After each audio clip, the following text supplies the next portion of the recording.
अस्सलाम वालेकुम दोस्तों। तो यार क्या हाल है। आज की इस वीडियो में 2008 secondary intermediate accounting Karachi board का ये नॉन प्रॉफिट कंसर्न का ये क्वेश्चन सॉल्व करेंगे और समझेंगे भी कि इस क्वेश्चन को किस तरीके से हम सॉल्व करते हैं इस तरह के क्वेश्चंस को। ठीक है, अच्छा तो स्टार्ट करते हैं हम क्वेश्चन पढ़ने से।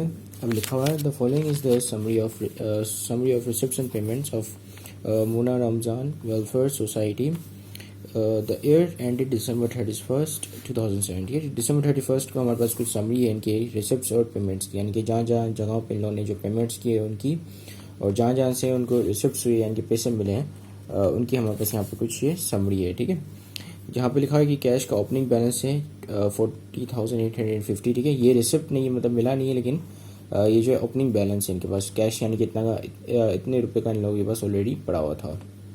फिर इनको डोनेशन रिसीव हुआ है 1,70,000 के, फिर आपको मेंबरशिप इनको रिसीव हुई 80,000 की, और फिर अदर इनकम आई 9,150 से। ठीक है, अदर इनकम में कोई भी इनकम शुमार हो सकती है, इन लोगों ने कहीं पे इन्वेस्टमेंट की हो या स्टॉक्स वगैरह ख़रीदे हों। ठीक है, तो वहाँ से उनको कोई डिविडेंड इनकम आई हो तो उसे हम कहेंगे अदर इनकम। ठीक है, या वो अदर इनकम में शुमार होगी, या कहीं से कमीशन वगैरह मिला हो। ठीक है, जो कि बिज़नेस का बिज़नेस के ऑपरेशन का पार्ट ना हो। ठीक है, इसी इनकम जहाँ जो कि जो पार्ट ना हो इस बिज़नेस का। ठीक है, वैसे ये बिज़नेस प्रॉफिट के लिए नहीं होता, प्रॉफिट मैक्सिमाइजेशन के लिए नहीं होता, ये फलाह और बहबूद के लिए होता है। ठीक है, ये इस तरह का नॉन प्रॉफिट कंसर्न वाला बिजनेस। ठीक है, अच्छा फिर है परचेज ऑफ कंप्यूटर। इन लोगों ने परचेज की कंप्यूटर, स्टाफ की सैलरी दी 72,000, ऑफिस से सब एक्सपेंसेस आए कुछ 10,000 के, फिर ऑफिस रेंट दिया इन लोगों ने। ठीक है, मेडिकल बुक्स लोगों को प्रोवाइड की जो कि 69,450 की थी। ठीक है, तो ये भी तमाम जो है ये तमाम के तमाम एक्सपेंडिचर्स हैं। ठीक है, उनके पास एंडिंग बैलेंस था 40,550। ठीक है, ये एंडिंग बैलेंस कौन सा है? Cash balance. कैश जो है इनके एंड में इतने का इनके पास कैश बचा हुआ था। अब यहाँ पे कुछ हमारे पास अदर इन्फॉर्मेशन अवेलेबल है। अब इसमें लिखा हुआ है कि on 1 January 2007 the society had the following assets. ठीक है, इनके 1 जनवरी 2007 को इस सोसाइटी के पास मतलब जो ये ऑर्गेनाइजेशन है उसके पास ये फॉलोइंग एसेट्स थे। फर्नीचर था 60,000 का, इक्विपमेंट थे 65,000 की। ठीक है, आउटस्टैंडिंग मेंबरशिप यानी कि ये मेंबरशिप पेपल फीस। ठीक है, अब देखो लिखा हुआ है कि आउटस्टैंडिंग मेंबरशिप फीस। अब पहले हमने देखना है कि ये मेंबरशिप फीस इनको रिसीव होती है, ये लोग पे करते हैं। अगर यहाँ पर लिखा है कि मेंबरशिप फीस जो है इनको रिसीव होती है, तो इसका मतलब कि ये रिसीवेबल है। ठीक है, आउटस्टैंडिंग यानी कि आउटस्टैंडिंग का मतलब होता है ड्यू, कोई ऐसी चीज़ जो कि ड्यू। तो आउटस्टैंडिंग का मतलब कि रिसीवेबल है कितनी 5,000 इनको रिसीवेबल है और 80,000 इनको मिल चुकी है। ठीक है, 5,000 को और मज़ीद मिलनी है, लेकिन ये मिली नहीं है अभी तक। ठीक है, फिर नॉन करंट एसेट हैं टू बी डेप्रिशिएटेड एट 10%। ठीक है, जो भी इनके नॉन करंट एसेट हैं वो 10% से डेप्रिशिएट होंगे। और नॉन करंट एसेट में इनके पास फर्नीचर है 60,000 का, इक्विपमेंट है 65,000 के। ठीक है, अच्छा रिक्वायरमेंट पढ़ते हैं। लिखा है कि prepare income and expenditure account, और फिर हमने बैलेंस शीट भी बनानी है। तो इनकम और एक्सपेंडिचर अकाउंट बनाना है और दूसरा अपने बैलेंस शीट बनानी है। ठीक है, अच्छा यहाँ पे मैंने ऑलरेडी इसका फॉर्मेट यहाँ पे बनाया हुआ है। ठीक है, सबसे पहले आप कंपनी का नाम लिखते हो या ऑर्गेनाइजेशन का नाम। ठीक है, जैसे कि मुन्ना रमज़ान वेलफेयर सोसाइटी। ठीक है, इस ऑर्गेनाइजेशन का नाम ये है। फिर आप हेडिंग डालते हो इनकम एंड एक्सपेंडिचर अकाउंट की, और फिर आप जिस पीरियड के लिए आप बना रहे हो उस वो पीरियड। ठीक है, जैसे कि इस सिचुएशन या सनेरियो में हम December 31st 2007 की बना रहे हैं। ठीक है, तो December 31st 2007 हमने यहाँ पे लिखा हुआ है।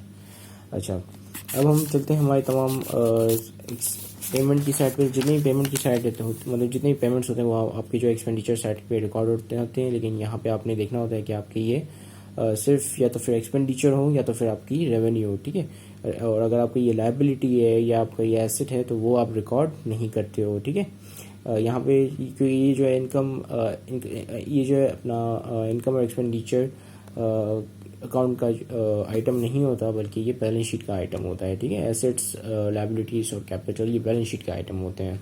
तो अगर कोई भी यहाँ पे ऐसी चीज़ है जो कि एसेट है, या यहाँ पे कोई भी ऐसी चीज़ है जो कि एसेट है, तो अब उसको रिकॉर्ड नहीं करोगे। ठीक है, अच्छा तो अब हम यहाँ पे देख लेते हैं। सबसे पहले परचेज ऑफ कंप्यूटर। क्या है? कंप्यूटर आया, तो ये क्या है? ये आपका एसेट है। आपने सिंपली कैश के कन्वर्ट कर दिया कंप्यूटर में। ठीक है, यानी कि एक एसेट आपको कन्वर्ट हो गया दूसरे एसेट में। जैसे कैश एक एसेट है, वो कन्वर्ट हो गया दूसरे एसेट में जो कि कंप्यूटर है।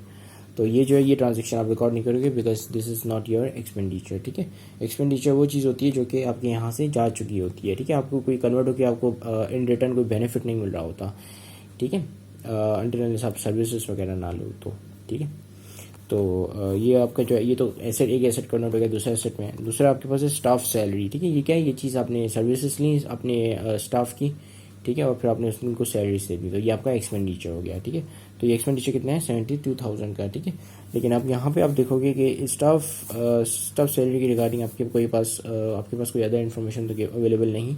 तो यहाँ पे सैलरीज के रिगार्डिंग कोई भी अदर इन्फॉर्मेशन अवेलेबल नहीं, तो आप सिंपल इसको एज इट इज़ ही रिकॉर्ड कर दोगे, ठीक है। तो चलिए अब हम इसको रिकॉर्ड कर लेते हैं। हम यहाँ इसको जो है वो एक्सपेंडिचर की साइड पे रिकॉर्ड करेंगे, because these are the payments जो कि आपका कैश आउटफ्लो रिप्रेजेंट करती हैं, ठीक है। कैश इनफ्लो रिप्रेजेंट कौन सी चीज़ें करते हैं, आपके रिसिप्ट्स, ठीक है। तो late me just pause the video, ठीक है। तो यहाँ पे हमने स्टाफ सैलरी लिखी है 72,000। अब हम नेक्स्ट एक्सपेंडिचर में मूव ऑन करते हैं, आई मीन पेमेंट या एक्सपेंडिचर के ऊपर, ठीक है। नेक्स्ट पेमेंट आपके ऑफिस एक्सपेंसेस कितना ही 10,000 की, ठीक है। तो ये पहली बात तो ये एक्सपेंडिचर है, बिकॉज आपको ऑफिस के कुछ दीगर खर्चे होते हैं या अखराजात होते हैं, तो आपने उनको कैश पेमेंट करनी पड़ती है, ठीक है। तो ये भी एक तरीके से आपका आउटफ्लो है, आपको इन रिटर्न में कोई एसेट वगैरह नहीं मिल रहा होता। तो ये नहीं है कि आपने ऑफिस सप्लाईज जो है लिए या तो फिर वो कन्वर्ट हो गया आपके एसेट्स में, ठीक है। वैसे अगर आप ऑफिस सप्लाईज भी लेते हो, जैसे अगर ऑफिस एक्सपेंसेस की ज़्यादातर यही होता है कि आप ऑफिस सप्लाईज वगैरह ख़रीदते हो, तो ये होता है कि कुछ टाइम के बाद वो ऑफिस सप्लाईज भी कंज्यूम्ड हो जाती हैं, ठीक है। तो उनको भी हम जो है वो एक्सपेंस में कन्वर्ट कर लेते हैं। अच्छा, तो यहाँ पे क्लियरली एक्सपेंस लिखा हुआ, तो दैट्स मीन ये एक्सपेंस है, कोई आर्ग्यूमेंट करने की यहाँ पे ज़रूरत नहीं, ठीक है। तो कितना है 10,000 का, इसके रिगार्डिंग कोई भी आपके पास अदर इन्फॉर्मेशन अवेलेबल नहीं, तो हम सिंपल जो है 10,000 इसको एज इट इज़ ही रिकॉर्ड कर लेंगे, ठीक है। ठीक है, तो हमने इसको एज इट इज़ यहाँ पे रिकॉर्ड कर लिया ऑफिस एक्सपेंसेस को। हम नेक्स्ट पेमेंट की तरफ मूव ऑन करते हैं। तो नेक्स्ट आपके पास है ऑफिस रेंट, ये भी 48,000 का है और उसकी रिगार्डिंग कोई भी अदर इन्फॉर्मेशन नहीं, ठीक है। तो इसको भी हम एज इट इज़ ही लिख लेंगे। अब हम आते हैं medicine books to poor person, ठीक है। वो है 69,450 और इसके रिगार्डिंग कोई भी अदर इन्फॉर्मेशन नहीं, तो इसको भी हम एज इट इज़ ही लिखेंगे। फिर है अच्छा, ये भी आपका एक्सपेंस है, ठीक है। ये भी आपका एक्सपेंडिचर, बिकॉज आपके यहाँ से कुछ गया है, ठीक है, कैश गया है आपके यहाँ से और आपको बदले में कोई भी चीज़ रिसीव्ड नहीं हुई, ठीक है। और सर्विसेज भी इस सिनेरियो में तो आपको सर्विसेज भी रिसीव्ड नहीं हुई, ठीक है। अदरवाइज आपको जो अपनी एम्प्लॉयज़ की सर्विसेज वगैरह रिसीव्ड होती हैं, लेकिन यहाँ पे इस सिनेरियो में तो आपको सर्विसेज भी रिसीव्ड नहीं हुई, कुछ भी रिसीव नहीं हुआ, तो ये आपका प्योर क्लियर एक्सपेंडिचर है, ठीक है। और same goes for the swing machine for widows, ठीक है। 40,000 विडोज़ कितने हैं, जो बेवा औरत होती है, ठीक है। अच्छा, फिर आपके पास ये बैलेंस एंडिंग है, कैश बैलेंस होता है, ठीक है, 40,550, ठीक है। ये आप उसको रिकॉर्ड नहीं करोगे, because this is not the expenditure, ठीक है। ये एक्सपेंडिचर नहीं है, तो आप इसे रिकॉर्ड नहीं करोगे, ठीक है। तो चले मैं इन सबको एज इट इज़ जिस तरीके से हैं ये इसी तरीके से इनको रिकॉर्ड कर लेता हूँ, ठीक है। ठीक है, तो हमने इसको एज इट इज़ यहाँ पर रिकॉर्ड कर दिया है, ठीक है। अब हमारे पास एक और एक्सपेंडिचर है, वो अगर आप यहाँ पे पढ़ो तो लिखा है कि नॉन करंट एसेट जो है वो डेप्रिशिएट हुए हैं 10% से, ठीक है। नॉन करंट एसेट आपके पास कौन कौन से, एक फर्नीचर है 60,000 का और दूसरा आपके पास इक्विपमेंट है 65,000 का, ठीक है। तो अगर हम फर्नीचर का 60,000 का 10% लेंगे तो कितना होगा, late me just get my calculator. अच्छा, ये कैलकुलेटर आ गया, वैसे तो 6,000 होगा, लेकिन फिर भी हम कन्फर्म कर लेते हैं, ठीक है। तो आ गया 60,000 का मल्टीप्लाई कर देंगे 10% से, तो ये कितना आ गया 6,000, ठीक है। Depreciation on this is the depreciation on furniture. अब इक्विपमेंट का डेप्रिसिएशन निकालते हैं, दैट इज 65,000 मल्टीप्लाई बाय 10%, तो ये आ जाएगा आपके पास 6,500, ठीक है। तो इनकी डेप्रिसिएशन एक्सपेंसेस भी हम यहाँ पे एक्सपेंडिचर की साइड पे रिकॉर्ड कर लेते हैं, ठीक है। अच्छा, यहाँ पे एक मसला आ गया, ये इक्विपमेंट जो है 65,000 का है, ठीक है। लेकिन यहाँ पे हमने कंप्यूटर भी तो परचेज़ किए हैं, कंप्यूटर कितने के 20,000 के, ठीक है। अच्छा, अब ये कंप्यूटर कैसे इक्विपमेंट हो गया, इक्विपमेंट बेसिकली हर वो चीज़ होती है जिसको जो कि मतलब एक मशीनरी की तरह होती है, ठीक है। मशीनरी की तरह होती है, तो कंप्यूटर भी मशीन है और ये बेसिकली हेल्प आउट करती है एक बिज़नेस को अपनी चीज़ें आसानी से इफ़िशेंटली करने में, ठीक है। तो जिसकी वजह से हम इसको भी इक्विपमेंट ही मानेंगे। तो ये टोटल इक्विपमेंट कितने हो गए, पहले तो इनके पास जनवरी 1 के पास 65,000 इक्विपमेंट थे, फिर इन लोगों ने मजीद इक्विपमेंट परचेज़ किए 20,000 के, तो ये हो गए टोटल 85,000 के इक्विपमेंट, ठीक है। 85% का 10% लेंगे तो ये आपके पास कितना बन जाएगा 8,500, ठीक है। तो 8,500 इनका डेप्रिसिएशन निकलेगा, ना कि 6500, ठीक है। तो ये मुझसे माइनर मिस्टेक हो गई थी, तो मैं यहाँ पर लिख लेता हूँ डेप्रिसिएशन ऑन इक्विपमेंट, ठीक है। तो इसी के साथ ये हमारे एक्सपेंडिचर की तमाम एंट्रीज आ गई हैं, ठीक है। अब हम इनकम साइड में मूव ऑन करते हैं। अच्छा, फिर क्या होता है इसके बाद जो हम इन दोनों को प्लस करते हैं, फिर देखते हैं कि कौन सी अमाउंट ज़्यादा बढ़ी है, ठीक है। और इनकम की अमाउंट, जो भी इनकम की अमाउंट आती है उसमें से हम एक्सपेंडिचर की टोटल या सम की हुई अमाउंट लेस कर देते हैं। उसके बाद हमें पता चलता है कि हमें प्रॉफिट हुआ या लॉस हुआ, ठीक है। और नॉन प्रॉफिट ऑर्गेनाइजेशन की ज़बान में हम इसको डेफिसिट या सरप्लस बोलते हैं। Surplus means profit, deficit means loss, ठीक है। तो चलिए हम यहाँ पे आ जाते हैं हमारी रिसिप्ट्स की साइड पे, क्योंकि रिसिप्ट की साइड से आप जो इनकम को रिकॉर्ड करते हो। तो सबसे पहले तो आपके पास ये कैश है, cash is your asset not revenue. और रेवेन्यू क्या है, डोनेशन आपको आया 1,70,000 का, ठीक है। तो डोनेशन आप रिकॉर्ड करोगे, डोनेशन के रिगार्डिंग आपके पास कोई भी अदर इन्फॉर्मेशन नहीं, तो उसको भी आप एज इट इज रिकॉर्ड करोगे। फिर आपके पास है मेम्बरशिप फीस जो कि 80,000 की है, ठीक है। अब यहाँ पे देखो कि लिखा हो कि आउटस्टैंडिंग मेम्बरशिप फीस 5,000, ठीक है। अच्छा, तो ये क्या हो गया कि 80,000 ये हो गए, 5,000 आपको ये रिसीव होने, तो टोटल मिला के कितने हो गए 85,000। तो आपकी टोटल मेंबरशिप फीस होगी 85,000, ठीक है। आउटस्टैंडिंग का मतलब कि रिसीवेबल है, ठीक है। आपको रिसीव नहीं हो लेकिन रिसीवेबल है, ठीक है। रिसीवेबल है मतलब कि ये आपको आगे जाके इन फ्यूचर रिसीव हो जाएंगे, ठीक है। तो जब ये रिसीव हो जाएंगे और ये रिसीव हो चुके, तो टोटल मिला के आपकी जो मेंबरशिप फीस कितनी हो जाएगी 85,000, ओके। सो ये जो है वो 85,000 आप वहाँ पे रिकॉर्ड करोगे। और डोनेशन जो है आपका एज इट इज़ ही आएगा। फिर आपके पास अदर इनकम के हवाले से भी यहाँ पे कोई भी एंट्री, मतलब अदर इन्फॉर्मेशन गिवन नहीं है, तो इसको भी आप एज इट इज़ ही रिकॉर्ड कर लोगे, ठीक है। तो चलिए हम इसको वीडियो को पोस्ट करके इन सबको रिकॉर्ड कर लेते हैं, ठीक है। तो ये हमारी तमाम इनकम साइड की एंट्रीज आ गई, ठीक है। अब हमने क्या करना है, अब हमने जो है तमाम इनकम को प्लस करेंगे और उसके जो सम की हुई अमाउंट है उसको माइनस करेंगे एक्सपेंडिचर की सम की हुई अमाउंट से। या तो फिर आप ये कर सकते हो कि इन तमाम अमाउंट को प्लस में रिकॉर्ड करो, इन तमाम अमाउंट को आप जो है वो नेगेटिव साइन के साथ या माइनस में रिकॉर्ड करो, या इन तमाम अमाउंट को प्लस करके जो अमाउंट आती जाए, मतलब आ जाए, उसको माइनस करते जाओ इन तमाम अमाउंट से, ठीक है। तो हम जो है ये चीज़ करेंगे कि इन सबको प्लस करके इन सब से माइनस कर देंगे, ठीक है। तो हमारे पास डायरेक्ट आ जाएगा सरप्लस या डेफिसिट, ठीक है। अगर माइनस में आता है आंसर, तो इसका मतलब कि डेफिसिट है, और अगर प्लस में आता है तो इसका मतलब कि सरप्लस है, ठीक है। तो सबसे पहले मैं इन सबको प्लस करता हूँ, 170 प्लस 85 प्लस 9.15, ठीक है। यानी कि 9,150 रुपीज़। और ये 1,70,000 है, ये 85,000 है, ठीक है। इससे क्या होता है कि आपको डबल जीरो की मिस्टेक नहीं होती इस तरीके से करने से। और दूसरा ये होता है कि जल्दी हो जाता है, ठीक है। तो हम इस तरीके वाला तरीका यूज़ करके, डेसिमल वाला तरीका यूज़ करके इसको कैलकुलेट करेंगे, ठीक है। अब मैं जो है बाकी जो अमाउंट लिखूँगा वो मैं माइनस के साथ लिखूँगा, ठीक है। जैसे -72, फिर -10, फिर -48, फिर -69.54, ठीक है। 69.54, 48, 10, -72, ठीक है।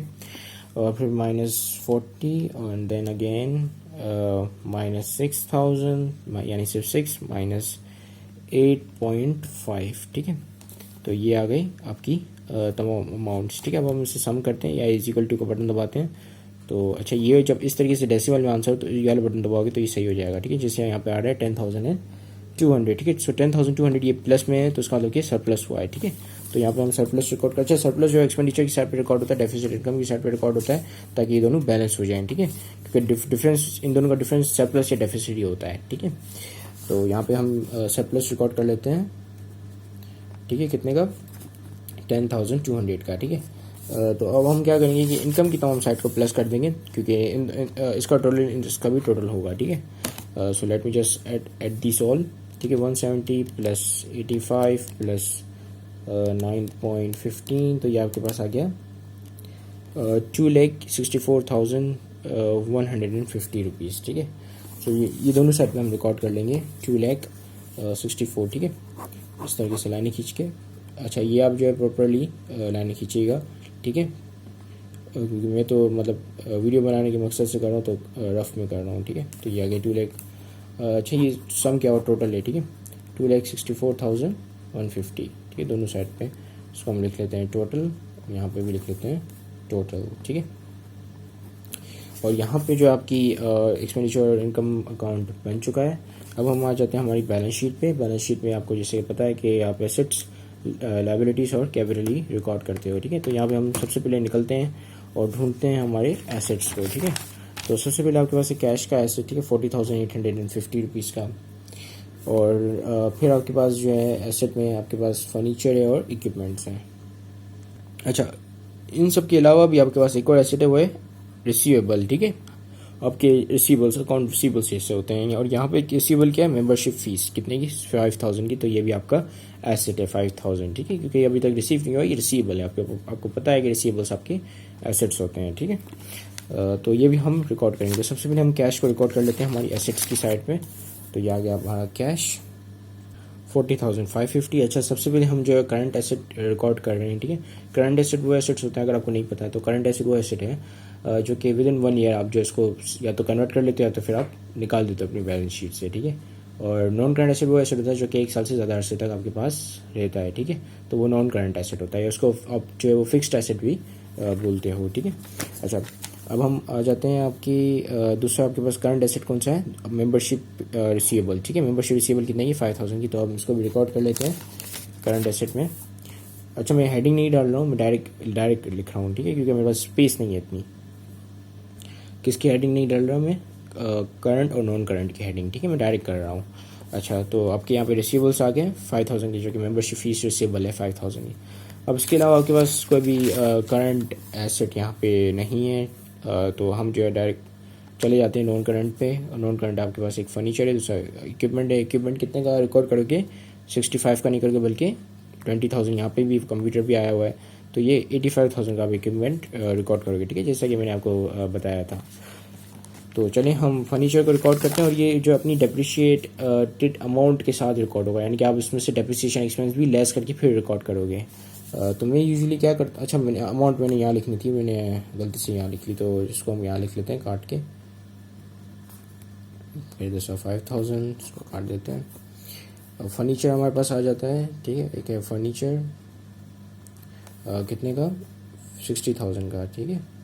और उसके ऊपर डेप्रिसिएशन कितने का लगेगा, डेप्रिसिएशन, अच्छा ये जो डेप्रिसिएशन लिख रहे होते हैं, ये अलाउंस डेप्रिसिएशन वाला डेप्रिसिएशन होता है, ठीक है। डेप्रिसिएशन इसके ऊपर लगेगा 6,000 का। अब 6,000 का जो मैं ब्रैकेट में लिख रहा हूँ, जो कि ये रिप्रेजेंट कर रहा है कि ये माइनस साइन के साथ है। और फिर आपके पास इक्विपमेंट कितने के थे आपके पास, इक्विपमेंट थे आपके पास 85,000 के, ठीक है। ये परचेज किया था कंप्यूटर, तो ये 20,000 प्लस 65,000, तो ये 85,000 हो गया, ठीक है। यहाँ पे मैं लिख भी देता हूँ 20,000 प्लस 65,000, ठीक है। तो इस तरीके से आपके पास ये इक्विपमेंट आया। अच्छा, डेप्रिसिएशन कितना लगा, अलाउंस ऑफ डेप्रिसिएशन यहाँ पे आता है। अच्छा, डेप्रिसिएशन एक्सपेंस उसका आइटम है इनकम एंड एक्सपेंडिचर अकाउंट का। और depreciation allowance allowance of depreciation accumulated depreciation balance sheet का आइटम होता है, ठीक है। अच्छा, तो यहाँ पे आ गया 8,500, ठीक है, डेप्रिसिएशन आपका। तो ये भी ब्रैकेट में लिखूंगा, तो ये इसका मतलब कि ये माइनस साइन के साथ इसमें यहाँ पे आ जाएगा आपका टोटल। तो चलिए टोटल करते हैं। तो सबसे पहले आपके पास है 40,550, फिर आपके पास 5,000, और फिर आपके पास है, इसको प्लस करते हैं, प्लस 5,000, फिर आपके पास है 60,000 प्लस 60,000 आ गया। फिर आपके पास माइनस 6,000, ठीक है, तो माइनस के साइन के साथ लिखेंगे 6,000। और फिर आपके पास है प्लस 85,000, तो 85,000 लिखते हैं प्लस 85। फिर आपके पास 8,500 माइनस साइन के साथ, ठीक है। तो देखो जिस तरीके से मैंने यहाँ पे तमाम अमाउंट्स पुट कर लिए हैं, ठीक है। अच्छा, अब मैं इसको =2 का बटन दबाऊंगा, तो ये आपके पास अमाउंट आ जाएगी 1,76,050 रुपीज़। तो इसको हम यहाँ पे लिख लेते हैं, ये टोटल है आपका 1,76,050 रुपीज़, ठीक है। अब हम आ जाते हैं हमारी लायबिलिटीज़ और कैपिटल सेक्शन में। तो यहाँ पे आपके पास लायबिलिटी एज सच यहाँ पे कोई भी नहीं है, ठीक है। अदरवाइज यहाँ पे होती है लायबिलिटी, यहाँ पे तो नहीं आ सकती क्योंकि this are the receipts and payments, ठीक है। अच्छा, तो अब आप क्या करोगे कि कैपिटल यहाँ का, अच्छा यहाँ कैपिटल रिकॉर्ड नहीं होता, यहाँ पे रिकॉर्ड होता है एक्यूमुलेटेड फंड्स, ठीक है। ये वो फंड्स होते हैं जो कि आपके बिजनेस को मिले हुए होते हैं, ठीक है। और बेसिकली हर ऑर्गेनाइजेशन या हर कंपनी की इक्विटी वही होती है जो वो अपनी जेब से कंट्रीब्यूट करता है, ठीक है। यानी कि अपनी पॉकेट से जो पैसा लगाया वो इक्विटी बनेगा, ठीक है। और जो उधार के पैसों से लगाया वो लायबिलिटी बनेगा, ठीक है। तो क्या होता है कि जो भी पैसा आप अपनी जेब से लगाते हो या जो आपकी फंडिंग होती है वो इक्विटी फॉर्म करती है, ठीक, और इक्विटी का क्या मतलब होता है, कैपिटल, ठीक है। अच्छा, तो यहाँ पे आपके पास कैश है, ठीक है, कैश बिजनेस का अपना होगा, तो कितने का ये कैश, 40,850, ठीक है, तो यहाँ पे हम लिखते हैं 40,850, ठीक है। और दूसरा बिजनेस को जो है वो फर्नीचर अपना क्या कहते हैं, अच्छा डोनेशंस वगैरह ये तमाम तो रेवेन्यू है, तो ये नहीं आएगा, ठीक है, कोई भी ऐसी चीज़, और ये रेवेन्यू जो है कहीं और से मतलब मिला है, ठीक है, बिजनेस को, ये बिजनेस का अपना लगाया हुआ पैसा नहीं है, तो इसको आप नहीं इसमें डालोगे, ठीक है, क्योंकि हम यहाँ पे फंड्स कैलकुलेट कर रहे हैं जो कि बिजनेस ने अपने पैसे मतलब अपनी जेब से निकाल के अपने बिजनेस के ऊपर लगाया है। तो अच्छा, दूसरा आपके पास फर्नीचर है, ठीक है, फर्नीचर और ये इक्विपमेंट जो है बेसिकली ये जो है जेब से क्या कहते हैं निकाल के मतलब लगाया हुआ था, तो ये क्या करेगा, ये इक्विटी फॉर्म करेगा, ठीक है, ये कैपिटल फॉर्म करेगा। अच्छा, ये परचेज किया हुआ जो कंप्यूटर है ये इस साल को परचेज किया या इस महीने में, अच्छा इस साल को परचेज किया, तो ये जो है इसके अंदर नहीं जाएगा, ठीक है, इक्विटी के अंदर, क्योंकि ये इस साल को अभी परचेज हुआ है। इक्विटी के अंदर वो चीज़ होती है जो कि बिजनेस खुद स्टार्ट होते वक्त इन्वेस्टमेंट होती हैं, ठीक है, और उसके बाद जो बीच में एडिशनल इन्वेस्टमेंट होती है वो भी आपकी इक्विटी को फॉर्म करती हैं, ठीक है। तो यहाँ पे जो है फर्नीचर आएगा 60,000 का और इक्विपमेंट आएगा 65,000 का, तो यहाँ पे आ गया 60,000 की फर्नीचर और यहाँ पे आपका लिखोगे 65,000 की इक्विपमेंट्स, तो ये कितना हो गया 1,65,850। तो अब हम जो है वो एक्यूमुलेटेड फंड्स यहाँ पे लिख लेते हैं 1,65,850 के, ठीक है, ठीक है, ये एक्यूमुलेटेड फंड्स आ गए। अब आपको याद होगा कि बैलेंस शीट में भी आप कैपिटल में प्रॉफिट ऐड करते थे, ठीक है, तो यहाँ पे भी इसी तरीके से यहाँ पे सरप्लस ऐड होता है, ठीक है, तो सरप्लस कितने का यहाँ पे 10,200 का, जैसा कि यहाँ पे आप देख रहे हो, तो यहाँ पे हम लिखते हैं सरप्लस और यहाँ पे आ जाएगा टोटल, तो यहाँ पे टोटल कर लेते हैं इसको, तो इसके अलावा आपके पास और कुछ है नहीं, तो टोटल इसका कितना बन जाएगा, इसको हम यहाँ पे प्लस कर लेते हैं, ये हमारे पास ऑलरेडी 1,65,850 लिखा हुआ है, प्लस कर देते हैं 10,200, ठीक है, तो कितना आ रहा है 1,76,050 रुपीज़, ठीक है। तो सेम एग्जैक्टली हमारी दोनों साइड बैलेंस शीट पे दोनों साइड आपकी बेसिकली बैलेंस होनी चाहिए, तो यहाँ पे भी दोनों साइडें आपकी बैलेंस हो रही है, और इसी के साथ ही ये वीडियो ख़त्म होती है। Thank you very much for watching this video, have a great day and अल्लाह हाफिज़।